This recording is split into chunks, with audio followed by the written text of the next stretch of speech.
نماز جنازہ کی صفوں کی تعداد کا کیا حکم فقہ نے نقل کیا ہے؟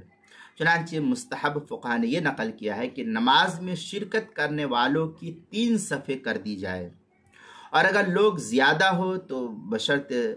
سہولت طاق عدد کے اعتبار سے صفیں بنائی جائے، مثلا 3 صف، 5 صف، 7 صف، 9 صف یا 11 صف، یا اس طریقے سے 13 یا جتنے بھی ہو سکے، تو آگے پھر جس ترتیب سے ہو جائے پھر آگے کوئی مسئلہ نہیں ہے۔ لیکن ابتدا میں اگر نمازی کم ہو تو کم از کم 3 صف، یا اور تھوڑے زیادہ ہو تو 5 یا 7 صف، اور اس کے بعد پھر جس قدر زیادہ ہو جائے تو پھر وہ اسی قدر اسی کے حساب سے ہوگا۔ چنانچہ کیا نام ہے، فتاوی ہند میں ہے،